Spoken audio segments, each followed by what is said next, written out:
Bem-vindos ao segundo episódio da segunda temporada do Criminis. Estamos de regresso, então, para mais 10 novos episódios nesta nova temporada, que sairão quinzenalmente às quintas-feiras, como de costume. E hoje vamos estar à conversa com Mamadou Ba, ativista antirracista, dirigente da SOS Racismo, e com Vasco Malta, chefe da missão da Organização Internacional para as Migrações, para uma conversa que, ao longo dos próximos 40 minutos, sensivelmente, será sobre crimes de ódio. E lançava o repto a ambos, para quem nos ouve, que nos desse aqui uma explicação não tanto jurídica ou teórica, mas o que são crimes de ódio e o que é que pode ser crimes de ódio. Bem, se calhar, Mamadou, permites-me que seja primeiro. Eu costumo dar sempre este exemplo e eu vou tentar ser, apesar de ter esse grave defeito entre vários de ser advogado, de tentar explicar um pouco o que é um crime de ódio de forma mais elementar possível. Portanto, um exemplo normalmente que eu dou e que muitas vezes ajuda a clarificar a expressão, a designação jurídica de crime de ódio, é pegar num exemplo pragmático. Isto é, a pergunta que eu costumo fazer e interativamente farei a todos os ouvintes que nos acompanham é: imaginem a seguinte situação. Um homem, um senhor, casado com a senhora, o respectivo marido, naquele dia, decide fazer uma surpresa, aparece em casa que ambos comungam, e quando abre a porta de casa, de surpresa, enfim, para abraçar a sua esposa, ela encontra a sua esposa em celebrações amorosas com outro indivíduo. O senhor, movido de um ódio absolutamente extrapolar, pega na faca e mata o sujeito e mata a sujeita. Que juris, isto é ou não é um crime de ódio? É preciso, obviamente, salientar que não pensei claro em toda a apresentação deste problema que o senhor estava movido de um ódio viscerais, uma coisa absolutamente extraordinária. Mas, efetivamente, e passando, obviamente, aqui um pouco o exemplo contraditório, o exemplo exemplifica exatamente aquilo que não é um crime de ódio. Isto é, apesar de ter sido movido a ódio. Um crime de ódio, no conceito jurídico internacional, porque no conceito nacional o crime de ódio não existe na legislação penal, no Código Penal não está prevista especificamente a categorização de crimes de ódio. O que há é um conjunto de crimes que dizem respeito àquilo que internacionalmente entendemos por crimes de ódio, e há uma agravação, um artigo previsto no Código Penal, uma agravação da pena se na prática do crime estiver na prática do crime estiver um móvel que vá de encontro à raça, à cor, à origem étnica, à nacionalidade, à orientação sexual. Isto é, para ser mais claro então, um crime de ódio é de facto aquele crime que é praticado contra pessoas, mas por esta vítima ou por aquela pessoa pertencer a uma determinada categoria protegida, isto é, por causa da sua raça, por causa da sua cor, por causa da sua orientação sexual, por causa da identidade de género, por causa da religião. E, portanto, quando eu pratico um crime, digamos assim, que seja motivado por estes motivos, para ser mais claro, estamos perante um crime de discriminação racial. Para dar outro exemplo, eu pego numa parede pública, não é? E pinto, grafito a parede toda. À primeira vista, a primeira linha é que estamos perante um crime de destruição de propriedade pública. O que este crime em si pode configurar, por exemplo, crime de ódio, é se, por exemplo, aquilo que foi grafitado na parede em si foi, por exemplo, morte aos chineses. Estão-me a fazer entender? Isto é, o crime em si foi subjacente, apesar de ser um crime previsto no Código Penal, mas teve como principal objetivo atacar pessoas de uma determinada nacionalidade. E, portanto, é esse critério em si, e não, digamos assim, aquele ódio do primeiro exemplo que eu dei, que alguém pode estar a cometer perante um determinado crime, é que pode permitir a definição clara da existência ou não de um crime de ódio. Agora, para concluir, a legislação nacional, como eu já tive a oportunidade de dizer, consagra, digamos assim, duas vias para penalizar a existência de eventuais práticas de discriminação racial. Uma delas é a via administrativa, que é a famosa Lei 93 de 2007, que é uma lei que estabelece um regime jurídico de prevenção e do combate à discriminação racial, e depois temos o Código Penal. O Código Penal também consagra, aí sim, crime, o artigo 240, que se chama o crime de discriminação racial, e que, digamos assim, de uma forma muito grosseira, se assim se pode dizer, é aquilo que muitos especialistas possam designar como contendo a nomenclatura que internacionalmente se aceita como crimes de ódio.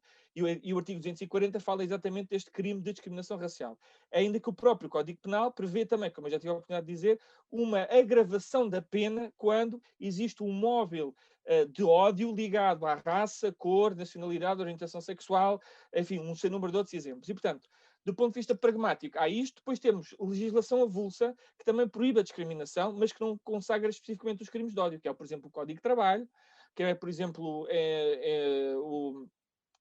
o regime jurídico contra a violência no desporto. Enfim, há um sem número de diplomas administrativos, digamos assim, que tratam da questão de práticas de atos de discriminação racial.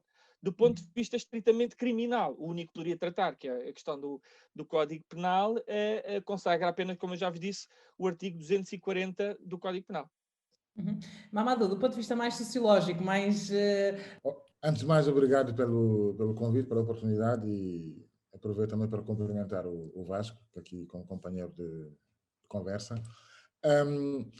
Bom, eu não tenho as competências técnicas do Vasco para fazer esta abordagem mais técnica do que significa o crime de ódio. Eu se calhar, faria isso de uma forma ainda muito mais, diria, muito mais simples para se perceber porque é que realmente é motivo bastante para nos mobilizarmos sobre as violências que decorrem a partir de um determinado ódio, não é?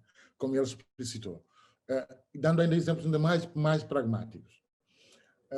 O que é que motiva alguém que, por exemplo, se recuse a alugar uma casa a uma pessoa a partir da sua característica étnica ou cultural?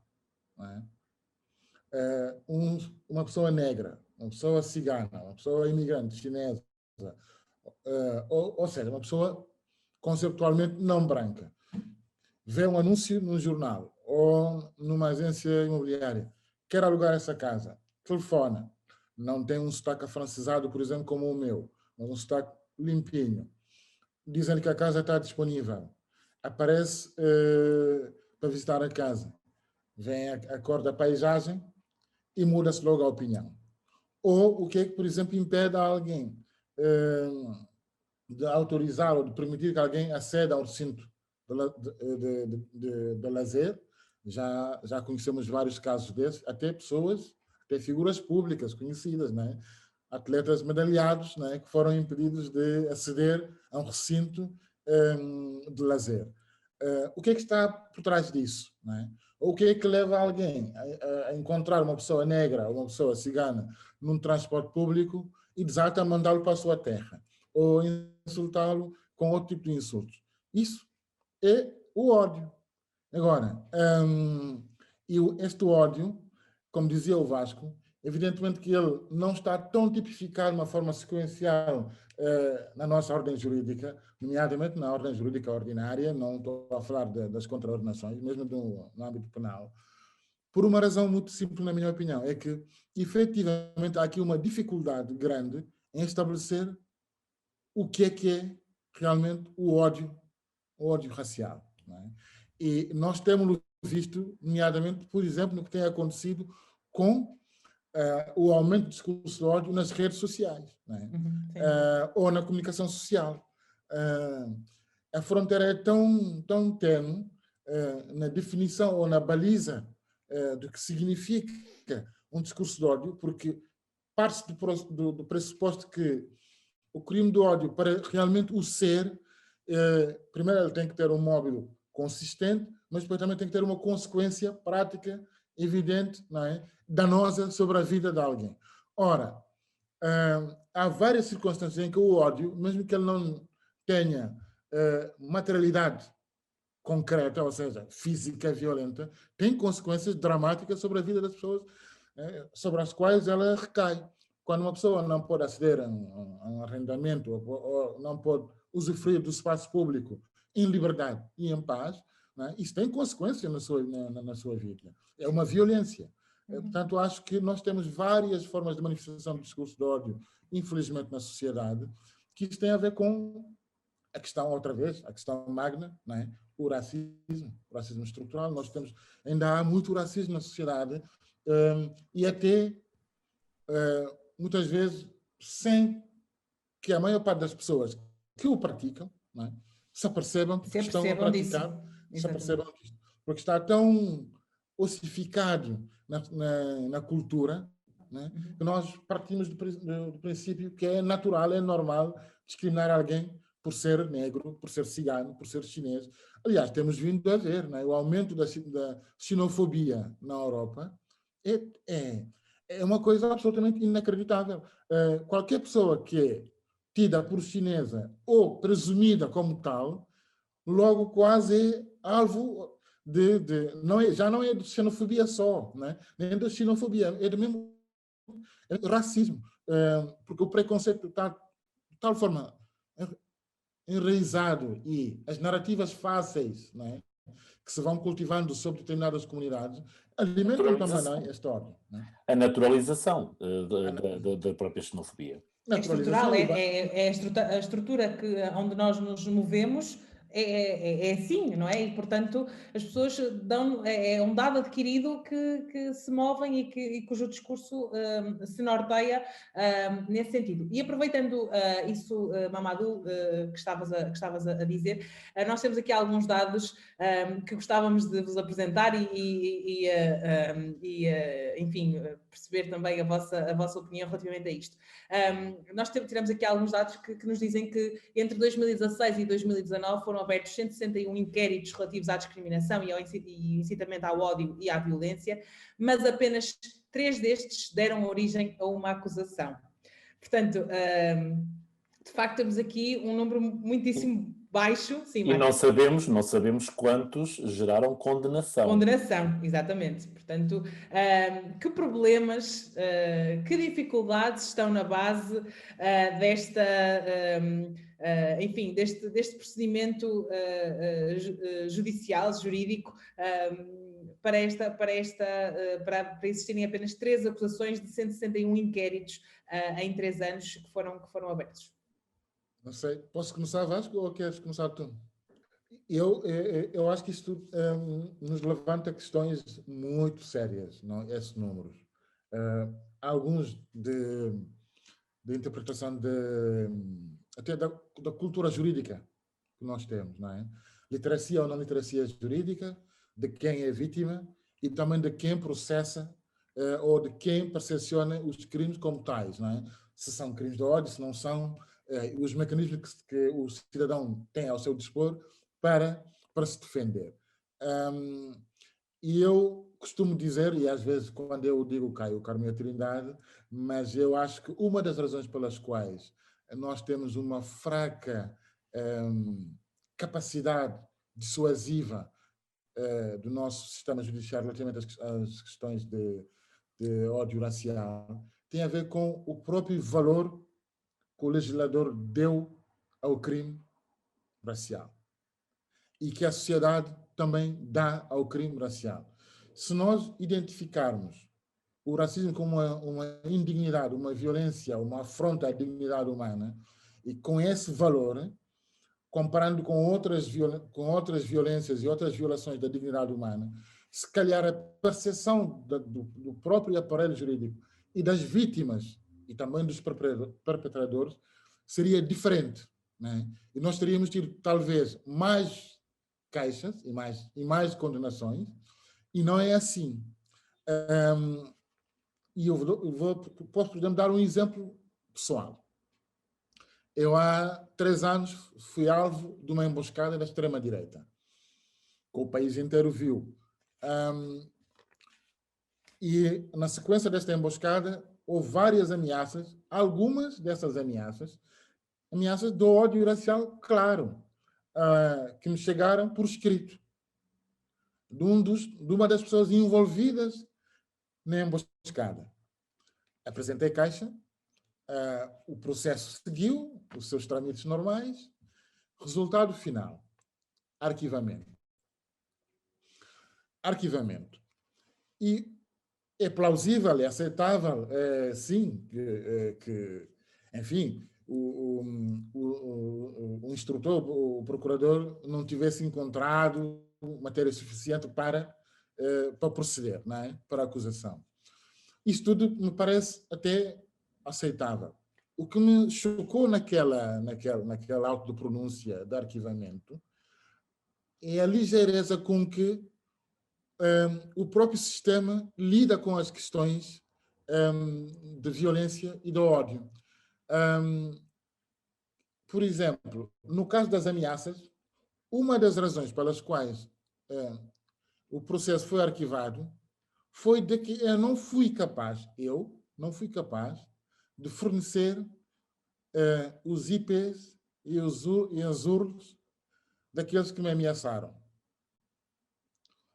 O segundo argumento, porque são dois patamares no caso, o segundo argumento é de que eu, sendo figura pública, e o Ministério Público aceitou a versão do agressor, de que me filmou e que me fez esta emboscada porque eu sou uma pessoa agressiva. Isto está escrito. Está escrito. Aliás, há um procurador, que não vou dizer o nome, quando eu lhe mostrei, ele escandalizou-se. Disse-me, por que não procurou? Isto é inaceitável. Então, onde é que eu quero chegar com isto? Com o meu caso concreto. E é um caso que é público, toda a gente sabe o que aconteceu. Onde é que eu quero chegar com isto? É que, das duas, uma. Ou há uma alteração substancial da natureza da percepção do que significa um crime de ódio, isso tanto da parte do legislador como da sociedade, como coletivo, e também da capacidade das vítimas em perceberem que há instrumentos de que se possam valer quando são violentadas, né? E que não partem do pressuposto que isso não serve, não resulta, porque não vai dar em nada, né? E então não apresentam caixa. Eu, às vezes, quando apresentam caixa, apresentam as caixas de uma forma pouco consistente, ficando só nos conceitos mais básicos que nós todos usamos na nossa linguagem corrente. Sem isso, eu acho que nós vamos continuar a ter esse tipo de circunstâncias, porque, ao mesmo tempo que, por um lado, as caixas aumentaram, por exemplo, junto da Comissão para a Igualdade, né, aumentaram substancialmente, e os inquéritos que nós temos vindo a ter, por exemplo, do European Social Survey, apontam para valores assustadores relativamente a crenças raciais ou racistas, né? Se não temos, então, um equilíbrio entre o que representa realmente a violência no cotidiano das pessoas, porque recorrem àquele que é mais fácil aceder, que é KIC, já aqui outro problema também que tem a ver com o custo da justiça. Quanto custa um processo? Daí que eu sou defensor, por exemplo, para além de defender que o racismo tem que ser crime, que é um debate muito vasto, que cria sempre crispações, mas eu defendo outra coisa para além disso. Eu acho que o racismo tem que ser não só crime, mas tem que ser crime público. Vão logo dizer os juristas, eu sei que, por exemplo, o Vasco vai me dizer isso. O Vasco depois vai intervir. Que é um crime público, porque está previsto no Código Penal. Mas eu acho que ele pode ser densificado, tal e qual como foi feito, por exemplo, no caso da violência de género. Pronto, por agora fico por aqui. Vasco, vamos lá. Bem, então, de forma muito sucinta, os dados que eu acho que tu, Ana, indicaste muito bem, dizem respeito à aplicação do Código Penal. Portanto, neste registro que estamos a falar, onde claramente há aqui dois níveis que é importante, e neste ponto, e eu acho que em quase todos, se não mesmo em todos, estou completamente de acordo com o Mamadou. O que é que eu quero dizer com isto? Quer dizer que o legislador, ao criar o artigo 240, ele criou através de duas linhas. Eu vou tentar ser o mais pedagógico possível para tentar explicar. A primeira linha diz respeito ou é dirigido especificamente a entidades organizadas que promovem e incitam ao racismo. O segundo critério, a segunda linha do artigo 240 do Código Penal, já de facto faz referência a pessoas do dia a dia, quem se sentir ou quem provocar atos de violência contra a pessoa, ou difamar ou injuriar a pessoa por causa da sua raça, cor, origem étnica ou nacional, ascendência, ameaçar a pessoa, ou incitar à violência ou ódio contra a pessoa com base na sua raça, cor e origem nacional, é punido, ou é possível ser punido com pena de prisão de 6 meses a 5 anos. Qual é que é aqui a questão? É que o legislador incluiu aqui no número 2 do artigo 240 um critério de publicidade. O que é que isto significa? Significa que, na prática, se eu for no meio da rua e disser, oh Mamadou, vai para a tua terra, isto em si não é um crime de discriminação racial. Pode ser um crime de injúrias, mas não é um crime de discriminação racial. Porquê? Porque o Código Penal implica o critério da divulgação, o critério da divulgação massiva, o critério, como diz o próprio artigo, destinado à divulgação. Isto é, só é crime de discriminação racial se eu, por exemplo, eventualmente colocar ou num jornal, ou der uma entrevista, ou colocar numa rede social aberta a toda a gente, que diga assim, eu quero que o Mamadou, ou quem quer que seja, ou que todos que sejam de uma determinada cor, ou todos que sejam de uma determinada nacionalidade, vão-se embora deste país. Só assim é que o legislador entendeu existir a prática de um crime de discriminação racial. Ora, o que é que isto traz na realidade? Traz, efetivamente, a conclusão que aquilo que o Mamadou também teve a oportunidade de dizer. Isto é, na prática, a probabilidade de encontrar este critério preenchido é muito pouca, porque a grande parte da maioria dos atos de discriminação racial que nós todos, de uma forma ou de outra, já assistimos, já fomos testemunhas, já fomos vítimas, acontecem muito pessoalizado, acontece muito de um lado para o outro, não acontecem especificamente no âmbito do âmbito de divulgação, como o próprio critério da lei exige. E isso pode explicar, obviamente, duas coisas. Primeiro, por que razão, de facto, os números são tão baixos, não só explica isso, mas também explica isso. E segundo, também, a possibilidade de, a nível internacional, termos recebido muitas recomendações, e o Conselho da Europa foi a última que fez essa referência, da necessidade de, enfim, alargarmos o escopo, digamos assim, da atuação do crime de discriminação racial ou, eventualmente, de outro registro. Atenção, mas eu quero deixar aqui sempre bastante claro que o legislador entende, para ser claro, pelo menos a perspectiva que eu faço, e por isso é que ele não fez até agora, é que o combate a este tipo de impropérios que, por exemplo, o Mamadou foi alvo, ou qualquer um de nós, ou que já assistiu ou foi testemunha, é que pode ser tratado de uma forma ou administrativa, isto é, por isso é que existe a Comissão para a Igualdade e contra a Discriminação Racial, que me permite, a mim, eu no meio da rua, se disser ao Mamadou Ba, vai para a tua terra, eu posso ser condenado a uma coima, portanto, não sou condenado em crime, sou condenado a uma coima. E, portanto, o privilégio do legislador foi decidir que este tipo de atos em si, digamos assim, são, na perspectiva dele, obviamente, mais puníveis pela via administrativa do que pela via criminal. E, portanto, obviamente que isso também explica, por que razão, mais uma vez, os crimes de discriminação racial ou a aplicação do Código Penal neste campo específico seja muito diminuto. Agora, se de facto... Aqui temos um problema. Não, é isso agora entramos noutra discussão. Se esta prática deve ou não deve ser criminalizada. Isto é, se eu disser a alguém vai para a tua terra, vai-te embora daqui, o que quer que seja, obviamente dirigido por causa da pessoa ter uma determinada cor, nacionalidade, etnia, orientação sexual, religião, o que quer que seja, se deve ou não deve ser criminalizada. E aí o legislador, o entendimento que faz à data 2, é este que estou aqui humildemente a explicar. Portanto, entende que deve ser do ponto de vista mais administrativo do que do ponto de vista criminal. Se é ou não é, eu acho que era mais um programa podcast criminalista para mais pelo menos 2 horas. Quem sabe? Só queria dizer uma pequena coisa sobre aquilo que o Vasco disse. Porque, como ele sabe, nós fomos colegas durante algum tempo na KIC. Eu, inclusive, integrei a Comissão Permanente da KIC. E há uma coisa que me afligiu bastante quando exerci essa responsabilidade, na altura, é que tudo isto é estruturalmente fraco a partida, o que torna difícil, mesmo quando, por exemplo, eu não tenho dúvidas que os colegas que estão na Comissão para a Igualdade fartam-se de trabalhar, querem fazer tudo para conseguirem ter um resultado concreto. Mas a lei está tão limitada como ela foi desenhada, né, que não se consegue quase. Repare, se nós olharmos para o tal escopo que o Vasco falava, as queixas aumentaram substancialmente na Comissão para a Igualdade.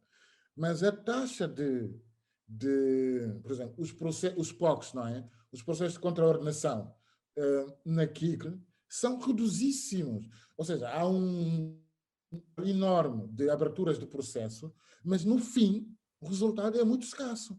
Não é? Entre arquivamentos e prescrição, quer dizer, é uma taxa gigantesca. O que é que faz isso? Eu acho que, primeiro, porque a própria arquitetura da lei não permite uma maior autonomia do próprio dispositivo de combate ao crime de ódio. Se aqui que tivesse, por exemplo, não tivesse que depender da boa vontade da ASAI, da IGAI, ou da Inspeção-Geral do Ambiente, porque nós sabemos, né, que a KICR é das entidades reguladoras mais recentes, ainda não tem tanta densidade, tanto prestígio dentro da malha da administração pública. Né? Portanto, não tem essa densidade, esse poder. E então, a sua interlocução com os seus congêneres dentro da administração pública não é fácil. Né? Ou ela tem mais autonomia e mais meios para poder realmente atuar, ou então vai ser muito complicado fazê-lo. Aliás, os resultados estão à vista. Não é? Mas será só uma questão de meios, ou não será antes uma questão também cultural, em que sabemos que a cultura de um povo não muda por decreto? Nós somos este país de grandes costumes, acolhedor a princípio, mas depois temos aqui alguns casos flagrantes e muito extraordinários que nos reconduzem a esta discussão sobre saber se Portugal é ou não um país racista, não é? Essa discussão que também se faz por aí. É uma discussão... E eu gostava de trazer aqui uma provocaçãozinha, que é, para quem nos está a ouvir e neste momento está a pensar assim, bom, então, mas falar de racismo em Portugal, nós temos uma ministra da Justiça que é negra, nós temos um primeiro-ministro que tem uma origem indiana, nós temos deputadas atualmente que são negras, já tivemos um deputado que é negro. Racismo como? O que é que nós respondemos a estas pessoas? Eu queria só acrescentar aí que também temos um secretário de Estado que tem origem cigana, que também é importante saber e é importante sublinhar. Exatamente, sim. Boa. E uma deputada, uma ex-deputada e vice-presidente da Assembleia. É verdade, sim, e outros casos, enfim, em termos de orientação sexual e, portanto, isso então também... somos ou não somos um país racista? Eu acho que há representatividade ou não? Eu sou muito circunscrito nisto. Eu acho que isso é uma falsa questão, é uma falsa pergunta, por uma simples razão. Não há nenhum país do mundo que não tenha uma componente de atitudes racistas. Não há nenhum país nenhum do mundo que seja completamente livre do racismo, dos estereótipos, da discriminação. E, portanto, não havendo nenhum no mundo, nós não somos nem mais nem menos que os outros. Obviamente, não quer usar a terminologia porque não tem dados factuais para dizer se somos maioria racista ou menos maioria racista. Isso entramos outra vez nessa discussão. E para isso não tem nenhum dado que permita, honestamente e cientificamente, estar a afirmar. Agora, se o país é ou não é racista, ou se não há países racistas ou não há pessoas racistas, o país, digamos assim, traduz aquilo que é a realidade cultural, nacional, histórica, de toda a gente que a compõe. E, portanto, é normal, nem que houvesse só um, que não há, mas nem que houvesse só uma única pessoa racista, obviamente que há racismo. E, portanto, nessa perspectiva, eu continuo a dizer que para mim é sempre uma falsa questão. Mas, Mamadou. Eu acho que sim, eu acho que é uma distração, porque eu costumo dizer, se nós quiséssemos traduzir a tarjeta do tal senhor que diz que Portugal não é um país racista, o que ela poderia significar é simplesmente o seguinte: eu sou racista e depois. Sou racista e depois. É o caminho para nós normalizarmos e banalizarmos o racismo. Agora, eu aqui, uma discordância com o Vasco, acho que a questão racial em si, porque o racismo é um fenómeno histórico, é um fenómeno que tem uma trajetória histórica. Né? Uma coisa são os preconceitos, outra coisa é a xenofobia, outra coisa é o racismo estrutural como o conhecemos e do qual hoje, por exemplo, se alimentam as narrativas todas racistas da extrema-direita, os partidos neofascistas, que por aí estão a crescer um pouco por todo o lado. Que há um dado histórico que explica o racismo estrutural. Nós discutirmos se Portugal é um país racista ou não, é como se estivéssemos a discutir se Portugal é um país machista ou não. Não faz sentido. O que temos que discutir é: há ou não machismo na sociedade portuguesa? Há. Há ou não racismo na sociedade portuguesa? Há. E quais são as razões pelas quais existem esses dois flagelos, não é, que atentam à dignidade humana? Que são as estruturas culturais. Não é? O racismo não é apenas uma questão ideológica, tão só per se. O racismo já se mutou em prática cultural. Não é? Portanto, normalizou-se bastante o entendimento de que há pessoas, por exemplo, falavas, Vasco, em dados científicos, o último European Social Survey é disso um exemplo. Diz que 63% dos portugueses inscritos naquele inquérito, em 2018, 2019, acreditam ou no racismo cultural ou no racismo biológico. Apenas 11% dos inquiridos, 11%, não professam qualquer uma dessas crenças. Ou seja, há aqui uma estrutura cultural permeável, ao racismo. Isto tem a ver com a nossa herança também histórica. Eu acho que precisamos fazer esta catarse. Não é preciso, como, por exemplo, dizem, querem escrever a história, querem julgar a história. Não é disso que se trata. É assumir a responsabilidade de que o que nós herdamos do passado e que tem consequências na nossa vida atual, contemporânea, temos que enfrentar. Se não queremos perpetuar, se não queremos fingir que não se passa nada, então temos que enfrentar os problemas tal e qual eles existem.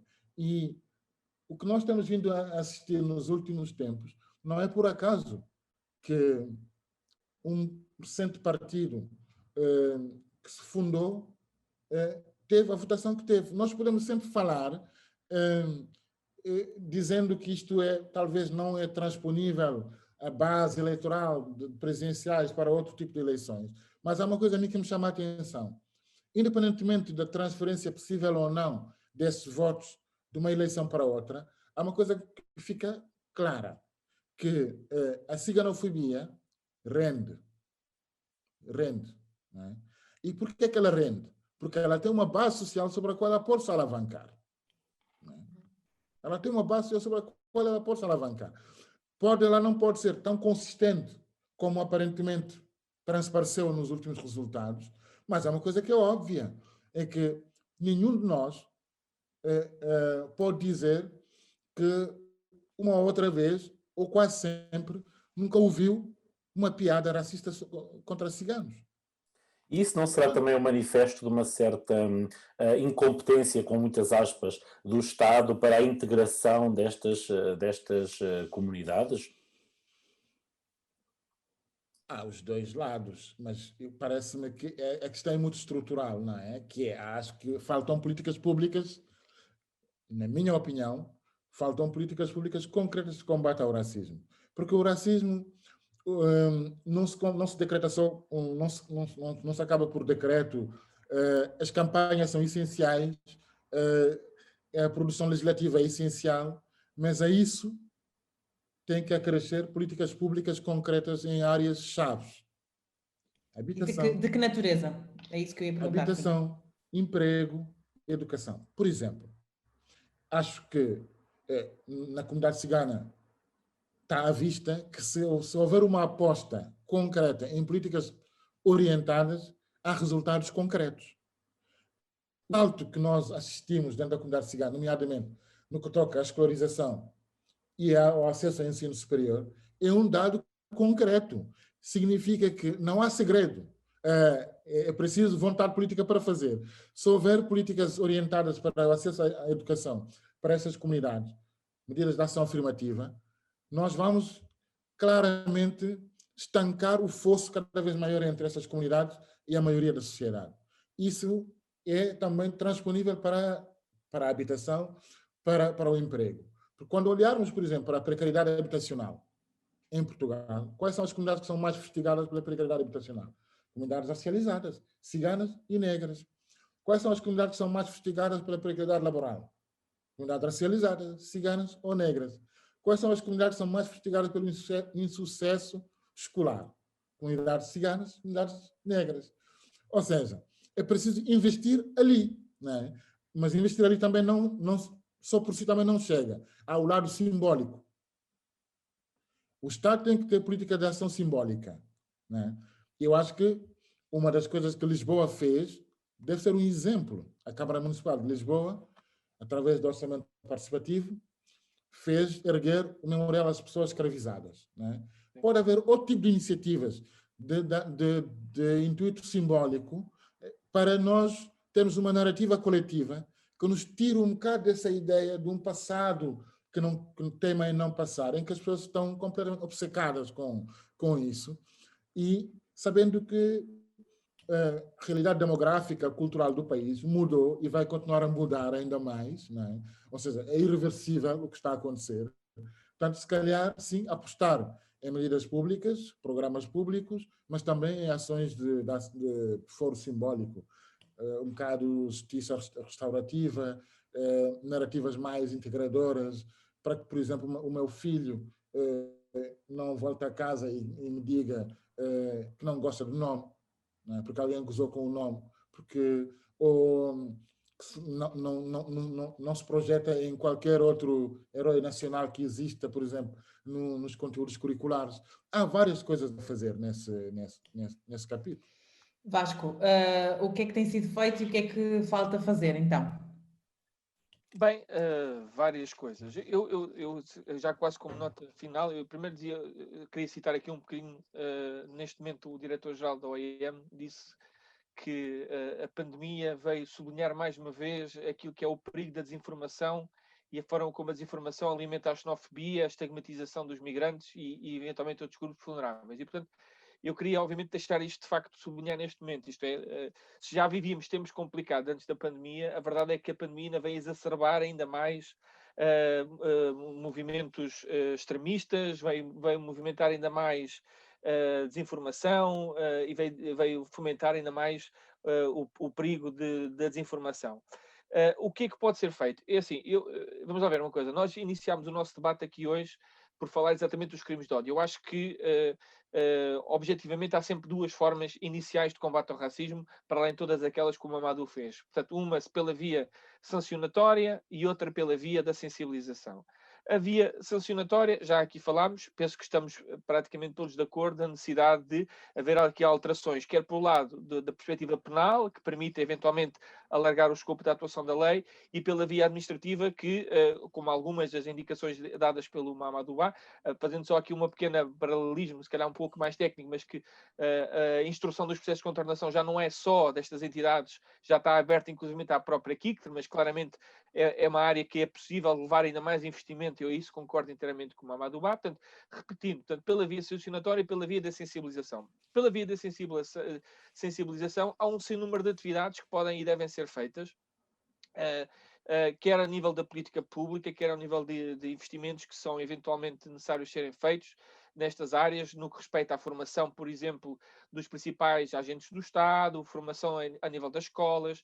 Eu lembro, por exemplo, que na altura que estive no Alto Comissariado para as Migrações, tive o grande orgulho e responsabilidade de ir formar mais de 1.200 polícias, onde fui a todas as quadras centrais, mas de todos os distritos a nível nacional, inclusive em ilhas, e foi um processo de aprendizagem profunda, ver também as próprias condições em que essas pessoas também trabalhavam e, obviamente, tentar mexer com aquilo que são os estereótipos e muitas vezes que nós também todos temos, e os preconceitos que existem, e da forma como isso às vezes pode afetar o exercício das atividades. E, portanto, o que é preciso fazer, efetivamente, é apostar cada vez mais na formação, a melhorar a perspectiva da perspectiva sancionatória, e depois, eu acho que é importante também todos nós todos também somos atores. O António Guterres dizia uma frase que eu nunca mais me esqueço, que ele dizia: para combater o racismo temos que ser proativamente antirracistas. Isto quer dizer o quê? Quer dizer que, é verdade, e nós sabemos isto, que o racismo é um fenómeno extremamente complexo, erradicá-lo é praticamente impossível, mas exige ação, exige a ação de todos nós. Quer dizer, não basta ser só não ser racista, temos que ser proativamente antirracistas. E, portanto, como é que nós, no dia-a-dia, podemos, de facto, combater este flagelo? Enfim, eu tenho várias ideias, mas eu diria, enfim, tentar ajudar sempre a divulgar os factos e não as teorias de conspiração, corrigir mitos cada vez que a gente estamos perante eles e estereótipos, amplificar vozes das pessoas que experienciam discriminação. Eu acho que isto é uma vertente comunicacional que é muito importante, portanto, amplificar a voz daquelas pessoas que de facto tiveram e experienciaram experiências de discriminação racial, promover aquilo que a própria Organização Internacional para as Migrações chama de jornalismo ético, e acho que o papel dos mídias aqui também tem um papel muito importante na forma como muitas das pessoas, muitas das entidades são percepcionadas na opinião pública, e, portanto, é importante promover esse jornalismo. Para dizer que este ponto em particular, a própria OIM, a organização que eu tenho o prazer de trabalhar, criou uma Global Migrant and Media Academia, portanto, cujo objetivo é trabalhar estes temas com jornalistas, e, portanto, é importante continuar a trabalhar nesse ponto. E para finalizar, eu diria que o ponto essencial é desafiar os preconceitos. Nós próprios temos preconceitos, desafiar-nos a nós próprios, desafiar os outros, é a melhor forma, diria eu, enfim, dentro de muitas outras iniciativas que podiam ser feitas, para ajudarmos a desmistificar, a combater este flagelo que todas as sociedades atravessam e que agora, em tempos de Covid-19, claramente ainda ficaram muito mais exacerbadas. Exatamente. Mamadou, não sei se quer deixar umas palavras finais também para encerrarmos o nosso podcast. Sobre a questão do jornalismo, é uma questão que me preocupa bastante, porque há uma disputa, infelizmente, entre o jornalismo convencional e redes sociais e mídias sociais. E essa disputa não é saudável para a democracia, porque a partir do momento em que deixa de haver uma fronteira clara entre informação e opinião, nós corremos o risco de transformar qualquer produção noticiosa num agente de propaganda e muitas agenciamento de propagandas muito perigosas para a democracia. Eu diria que é uma aposta importante, até porque não se poderá nunca combater os crimes de ódio, sem capacidade de penetração do espaço público e mediático de um discurso alternativo, de uma narrativa alternativa. E se na imprensa este espaço não existir, ou se ele ficar cada vez mais reduzido e afunilar para aquilo que é a instantaneidade das reais, e o escárnio, e a perseguição, e a manipulação mediática, nós podemos ainda enfrentar maiores perigos. Ontem estava a assistir a um seminário no SES de Coimbra, e há uma frase que me ficou na retina. Eu dizia que um dos maiores perigos para continuarmos a perpetuar os maiores flagelos sobre desigualdades radicam na massificação da digitalização do discurso público. E se ele for capturado, como temos vindo a constatar noutras latitudes, se for capturado por forças sinistras, é um grande perigo, porque aí sim o crime torna-se mais banalizado. Eu acho que será por aí. E mais uma vez agradeço muito esta oportunidade de termos... Obrigada a nós. Acho que ficamos aqui com algumas pistas bastante interessantes, e eu acho que a mensagem principal que se retira, uma das mensagens principais que se retira desta conversa é de facto que partirá de cada um de nós desconstruir todo este discurso e todos estes princípios e valores, porque todos nós temos ideias e ideais estereotipados, e portanto caberá também a nós reconhecer a existência deles e trabalhar diariamente em pequenos gestos, em pequenos passos, para mudar este racismo estrutural, esta estereotipia estrutural. Bom, acho que conseguimos aqui uma excelente conversa, e nós depois vamos até aqui colocar na descrição deste episódio do podcast, enfim, algum link que vocês depois nos disponibilizem para quem quiser conhecer melhor o vosso trabalho, e para quem nos está a ouvir, já sabe que gostamos sempre de ouvir a vossa opinião sobre este episódio e sobre futuros episódios que gostassem de ver, de ouvir e de temas que gostassem de ver debatidos, e portanto... É isso mesmo, Ana. E para quem nos segue, já sabe, sabe, quinzenalmente, às quintas-feiras, o Crime está disponível em crimes.pt, nas plataformas Spotify e SoundCloud e também no nosso canal do YouTube. Obrigado e... Obrigada, Vasco. Obrigada, Mamadou. Obrigada, Ana. Obrigada, Marco. Obrigado, Mamadou. Obrigado, Ana. Obrigado, Vasco. Um abraço.